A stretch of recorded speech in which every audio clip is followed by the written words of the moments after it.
Hello friend, आप सभी लोग कैसे हैं। हम आशा कर रहे हैं कि आप लोग बहुत ही अच्छे होंगे। और देखिए, कक्षा 10 का जो एनसीईआरटी प्रकाशन की जो गणित की किताब है उसमें अभ्यास नंबर 4, जैसा कि आप जानते हैं, द्विघात समीकरण प्रारंभ हो चुका है। उसमें प्रश्नावली 4.1 पहली प्रश्नावली है और उसमें 2 प्रश्न दिया गया है। ठीक है, तो प्रश्न नंबर 1 में 8 प्रश्न दिया गया था, जिसमें आपको साबित करना था कि क्या जो नीचे जांच करके बताना था कि जो समीकरण दिया गया है क्या द्विघात समीकरण है। तो मैंने उसको बना दिया है। अब देखिए, प्रश्न संख्या 2 का पहला और पार्ट नंबर 9, पार्ट नंबर 9 और प्रश्न संख्या 2 का पहला। इसमें प्रश्न संख्या 2 में भी 4 प्रश्न दिए गए हैं, लेकिन जानते हैं क्या बात है, इसमें लिखित प्रश्न दिया गया है, समस्या दिया गया है लिख करके, और उसे आपको द्विघात समीकरण के रूप में व्यक्त करना है, बीजगणितीय रूप में बताना है। बीजगणितीय रूप जानते हैं किसे कहते हैं? जिसमें चर और अचर दोनों हो। जैसे ये देखिए 9x, ये बीजगणितीय रूप है, क्योंकि ये जो है आपका चर है और ये जो है अचर है, ये बीजगणितीय रूप है। इस प्रकार से उसको व्यक्त कर देना है चर और अचर में। तो चलिए मैं सवाल को आपको समझा रहा हूं। निम्न मतलब नीचे, ये पहली स्थिति है। प्रश्न संख्या 2 का यह पहला स्थिति है। ऐसी ही अभी 3 स्थितियां और भी है, ठीक है, जिसको मैंने एक ही स्थिति लिखा है। निम्न स्थितियों को द्विघात समीकरण के रूप में निरूपित करिए। बात को पहले समझिएगा। ये जो लिख करके दिया गया है ना, कह रहा है कि इसे द्विघात समीकरण के रूप में आप बस निरूपित कर दीजिए, माने इसे द्विघात समीकरण के रूप में आप चेंज कर दीजिए। ठीक है, तो देखिए क्या कह रहा है। प्रश्न संख्या 1, एक आयताकार, आयताकार आयत जानते हैं। देखिए मैं यहां पर आयत बना रहा हूं, आयत बना रहा हूं। देखिए यह आयत है, नाम लिख दे रहा हूं ABCD। कोई कहेगा सर आयत क्यों है? क्योंकि इसके आमने सामने की भुजा बराबर है। ये देखिए, अगर 15 है तो ये 15 है, ये 5 है तो ये 5 है। आमने सामने की भुजा बराबर हो तो उसे आयत कहते हैं, और चारों भुजा जब बराबर हो तो उसे वर्ग कहते हैं। तो हमें आयत से मतलब है। अब देखिए, एक आयताकार भूखंड माने जमीन का टुकड़ा है। भू मतलब जमीन होता है, खंड मतलब टुकड़ा होता है। कल्पना कर लीजिए कि कोई खेत है, ऐसे भी कह सकते हैं, क्योंकि खेत भी जमीन का ही टुकड़ा है, एक जमीन का ही एक हिस्सा है। तो कह रहा है कि एक आयताकार भूखंड का क्षेत्रफल 528 है। देखिए ये 528 मीटर स्क्वायर, एरिया ए से दर्शाते हैं, क्षेत्रफल होता है। ये बीच वाला पोर्शन कह रहा है। ये देखिए, सब आप सवाल को अच्छे तरीके से समझेंगे तो सवाल बनाना आसान हो जाएगा, और सवाल आपको समझ में नहीं आएगा तो बनाने से क्या फायदा। ये कह रहा है, यह जानते हैं, यह पूरे बोर्ड पर मैं लिख डालूं, इस पूरे बोर्ड को मैं पूरा लिख डालूं तो जानते हैं ये क्या होगा, इस बोर्ड के क्षेत्रफल पर हम लिखेंगे। लेकिन बस किनारे किनारे मैं लिख डालूं तो परिधि कहलाएगा, परिमाप कहलाता है। आयत में उसको परिमाप कहते हैं, वर्ग में उसको परिमाप कहते हैं, लेकिन वृत्त में उसी को परिधि कहते हैं। तो देखिए ये आयताकार आयत हो गया, जमीन का टुकड़ा मान लीजिए, इसका क्षेत्रफल जो है 528 है, दिया है यह चीज। अब क्या कह रहा है, देखिए कह रहा है कि क्षेत्र की लंबाई, बहुत ही बढ़िया बात, यहीं से सब कुछ है, इसी पर डिपेंड करता है। समझ लीजिए आप कैसे बना लेते हैं। देखिए क्षेत्र की लंबाई, यहीं पर आपको बढ़िया समझना है। क्षेत्र की लंबाई माने कह रहा है कि जो ये भूखंड है, जो ये भूखंड है, ये जमीन का जो टुकड़ा है, उसकी लंबाई मीटर में, लंबाई मीटर में, तो चौड़ाई भी मीटर में होगा, तभी तो क्षेत्रफल मीटर स्क्वायर लिखा है, क्योंकि मीटर में मीटर का गुणा होगा तो मीटर स्क्वायर हो जाएगा। अब देखिए लंबाई मीटर में चौड़ाई के 2 गुने से 1 अधिक है। इसका कथन यह है ना कि जितना चौड़ाई है, अगर चौड़ाई मान लीजिए कि 16 है तो लंबाई जानते हैं कितना हो जाएगा, 16 का दूना 32 और 1 जोड़ दीजिए 33।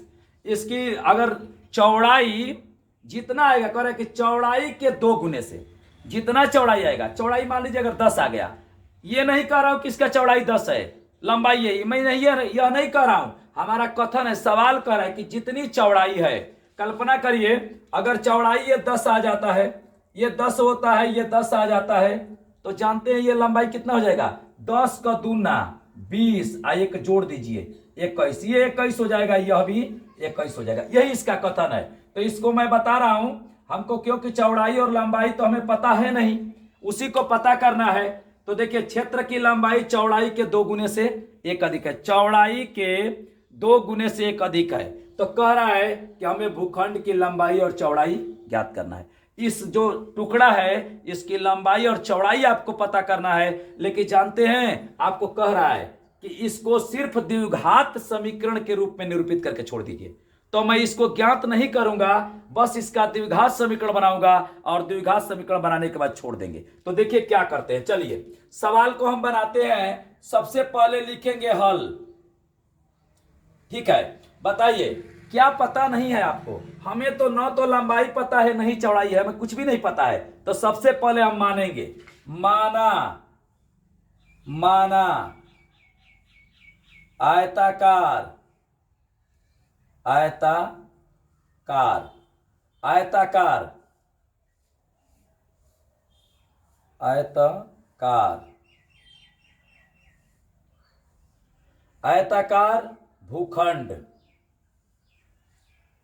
भूखंड की चौड़ाई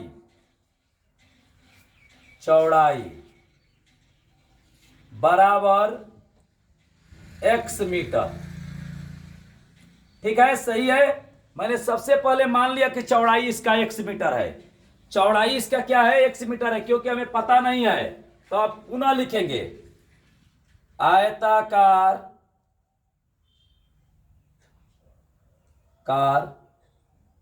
ठीक है ना, आयताकार भूखंड की लंबाई बराबर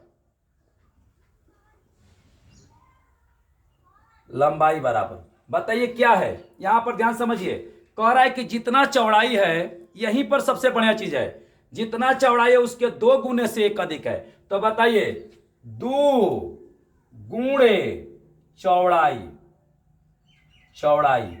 अब प्लस 1, सही लिखे हैं। अब इसमें आप ऐसे सेट कर दीजिए, 2 चौड़ाई कितना की है? x और 1 अधिक है, जोड़ दिया हमने ऐसे, ठीक है ना।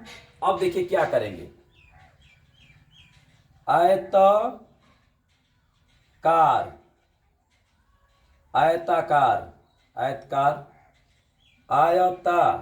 लिखिए यहां पर, ताकार, ठीक है। आयताकार, यहां पर भी थोड़ा मिस्टेक हो गया, इसको भी लिख डालिए, यहां पर भी लिख डालिए। देखिए यहां पर भी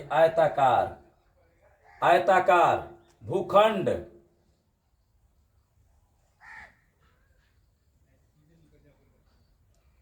का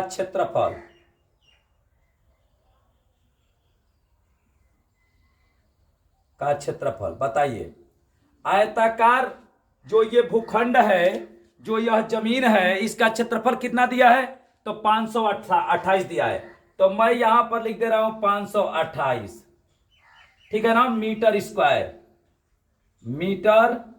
बताइए बात समझ में आ रहा है? एक आयताकार भूखंड है, एक आयताकार जमीन का टुकड़ा है, उसका क्षेत्रफल 528 है। कह रहा है कि जितनी चौड़ाई है उसके 2 गुने से 1 अधिक उसकी लंबाई है। तो मैंने चौड़ाई को x मान लिया, लंबाई चौड़ाई में मैंने 2 का गुणा किया, 1 जोड़ दिया, तो ये लंबाई मिल गया। और कह रहा है कि आयताकार भूखंड का क्षेत्रफल 528 है। बताइए क्षेत्रफल का सूत्र, लंबाई गुणे चौड़ाई बराबर आयताकार भूखंड, आयत का क्षेत्रफल ही होता है लंबाई गुणे चौड़ाई। तो यहां पर लिख दीजिए 528, ठीक है। लंबाई कितना है? 2x + 1 गुणे, इसको कोष्टक में लिखिएगा। अगर आप कोष्टक में नहीं लिखेंगे ना, तो जो चौड़ाई के x लिखेंगे उसका 1 के साथ गुणा हो जाएगा। तो यहां पर चौड़ाई x है, देखिए चौड़ाई x है, यहां पर लिख दिए। लंबाई 2x + 1 है, यहां पर लिख दिए, बराबर 528।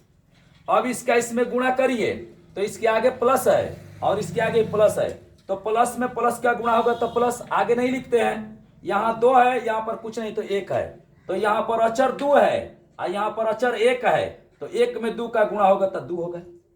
इस x में x का गुणा करिए, तो x में x का गुणा करेंगे तो इसके ऊपर एक है, इसके ऊपर एक है, आधार बराबर और गुणा करते समय घातें जुट जाती है, x स्क्वायर हो गया। अब देखिए धन, यहां पर भी धन, तो प्लस इस x में एक का गुणा करिए, तो एक का गुणा किसी भी संख्या के साथ करते हैं तो वही संख्या आ जाती है बराबर 528। ठीक है, अब इसको इधर पक्षांतर कर दीजिए, 2x स्क्वायर प्लस x, इधर पक्षांतर करिए, धन है ऋण हो जाएगा, माइनस 528 और बराबर 0। ठीक है, अब देखिए ध्यान से, आपसे क्या पूछा था कि निम्न स्थिति को द्विघात समीकरण के रूप में व्यक्त करिए। देखिए ये द्विघात समीकरण के रूप में आपका आ गया। क्यों आ गया? क्योंकि देखिए इसमें जो चर है ना, उस पर उच्चतम घात कितना है? 2 है, इसलिए ये द्विघात है। ठीक है, अब एक मैं बात बता दे रहा हूं, हमें इस समस्या का सिर्फ द्विघात समीकरण ही बनाना था, तो यही आपका आंसर हो जाएगा, यही आपका आंसर हो जाएगा। लेकिन अगर कोई कहेगा कि इसे हल करिए, तो इसको गुणनखंड करेंगे द्विघात पर तो ये टूट जाएगा, टूटेगा तो 2 कोष्टक आएगा।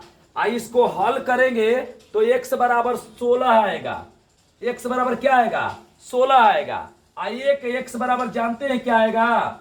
-33/2 आएगा, -33/2 आएगा। तो जानते हैं क्या होगा? इसको छोड़ देंगे कब? जब इसको हल करने की बात कहेगा तब। और क्योंकि भुजा ऋण में नहीं होता है, इसलिए ये x वाला छोड़ देंगे और x बराबर 16 जो है वही सही होगा। तो x आपने किसको माना है? चौड़ाई को माना है। तो आपका इसका आयत का चौड़ाई कितना हो जाएगा? 16। और लंबाई पूछेगा तो यह 2x + 1 वाला में रख दीजिए, 2x + 1 वाला में रख दीजिए। तो 2 गुणे यहाँ पर 16 और +1, 16 दूना के 32 से 33। बताइए इसकी चौड़ाई कितनी आएगी? 16 और लंबाई कितनी आएगी? 33। देखिए 16 का दूना 32 और 32 से 1 अधिक है, तो यहाँ का बांड भी सेट हो जा रहा है। अगर इन दोनों का गुणा करते हैं ना तो 528 आएगा। समझे? इस तरह से आपका सवाल से होगा, लेकिन हमें सवाल को यहीं पर छोड़ देना है, क्योंकि जितना प्रश्न कहता है उतना ही आप करिए। ये कह रहा है कि इन स्थितियों को द्विघात समीकरण के रूप में व्यक्त करिए, तो सभी प्रश्नों को सिर्फ मैं द्विघात समीकरण बनाऊंगा, यही आपका आंसर हो जाएगा। आंसर ये होगा, इससे आपको मतलब नहीं है। ठीक है, नेक्स्ट अगले पार्ट में।